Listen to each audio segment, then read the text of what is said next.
में सबसे ज्यादा पूछा जाता है पिकरिक अम्ल किसे कहते हैं, या इस तरीके से पूछा जाता है कैसे परिवर्तित करेंगे फिनॉल से पिकरिक अम्ल, या इस तरीके से पूछा जा सकता है कि क्या होता है जब फिनॉल को नाइट्रिक अम्ल से क्रिया कराते हैं। चलिए फिर शुरू करते हैं दोस्त। फिनॉल का सूत्र होता है बेंजीन के ऊपर OH और नाइट्रिक अम्ल का सूत्र होता है HNO3। इसको हम अच्छे ढंग से बताते हैं दोस्तों सरल तरीके से। जैसे फिनॉल का सूत्र होता है बेंजीन के ऊपर OH, और इसी तरीके से नाइट्रिक अम्ल को हम तोड़ के लिख सकते हैं। तोड़ के कैसे लिख सकते हैं? OH सिंगल बॉन्ड NO2, इस तरीके से लिख सकते हैं। अब हम क्या करेंगे, इसकी उपस्थिति में सांद्र सल्फ्यूरिक अम्ल की उपस्थिति में H2SO4 की उपस्थिति में हम इसको क्रिया करते हैं, अर्थात गर्म करते हैं। तो OH कैसा होता है? माइनस होता है। यहाँ पर फिनॉल के कितने अणु होंगे? 2 अणु होंगे, और नाइट्रिक अम्ल के कितने अणु होंगे? 2 अणु होंगे। तो फिनॉल को हम कितने बार बना लेंगे? 2 बार बना लेंगे। यहाँ पर एक बार फिनॉल इस तरीके से यहाँ पर बना लेंगे, और एक बार फिनॉल यहाँ पर ऐसे तीर एरो इस तरीके से है, एक बार फिनॉल बना लेंगे। 2 बार है तो 2 बार हम फिनॉल को इस तरीके से बना लेंगे। अब हम क्या करेंगे, एक आर्थो में हाइड्रोजन निकालेंगे, और एक पैरा में हाइड्रोजन निकालेंगे। हाइड्रोजन कैसा होता है? प्लस का होता है। हाइड्रोजन कैसा होता है? प्लस का। हाइड्रोजन प्लस का। OH कैसा होता है? माइनस का होता है। H और OH, तो ये क्या हो जाएगा? H और OH हमेशा होता है H2O।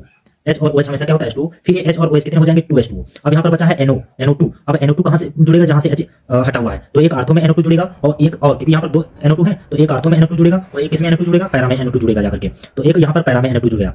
तो ये हमें ये क्या प्राप्त हुआ है? आर्थो नाइट्रोफिनॉल, और दूसरा क्या प्राप्त हुआ है? Para nitrophenol. अब हम क्या करेंगे कि हम अधिकता करेंगे, नाइट्रिक अम्ल की अधिकता में क्रिया करेंगे। तो यहां पर हम फिर से हम पुनः, क्योंकि हमें नाइट्रिक अम्ल प्राप्त करना है, पुनः फिनॉल का सूत्र होता है बेंजीन ऊपर OH। पुनः फिनॉल को हम नाइट्रिक अम्ल के साथ क्रिया करेंगे। नाइट्रिक अम्ल को हम इस तरीके से बना सकते हैं OH सिंगल बॉन्ड NO2, इस तरीके से लिख सकते हैं। सूत्र क्या होता है? HNO3।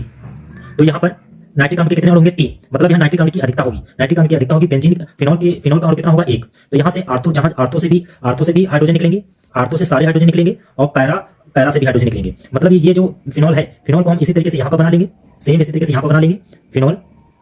तो अब हम क्या करेंगे, आर्थो से हाइड्रोजन निकालेंगे, एक और ये 2, और एक हाइड्रोजन हम पैरा से निकालेंगे। और हाइड्रोजन कैसे होते हैं? प्लस के होते हैं। ये हाइड्रोजन कैसे होंगे? प्लस के होंगे। वो OH कैसा होगा? यहाँ पर माइनस होगा। ये H और OH क्या हो जाएगा? H2O। H और OH क्या हो जाएगा? माइनस का H2 यहाँ पर लिखेंगे, और फिर ये H और OH क्या हो जाएगा? 2H2O। यहाँ पर देखो OH कितने हैं? यहाँ पर 3 है, और ये H और OH क्या हो जाएगा? 3H2O।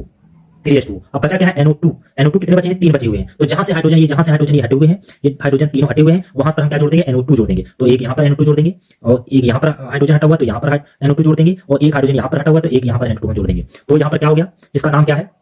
1 2 3 4 5 6 काउंटिंग कर लेते हैं। तो यहाँ पर दूसरे पर है NO2, और फिर किस पर है? चौथे पर है, और फिर किस पर है? छठे पर है।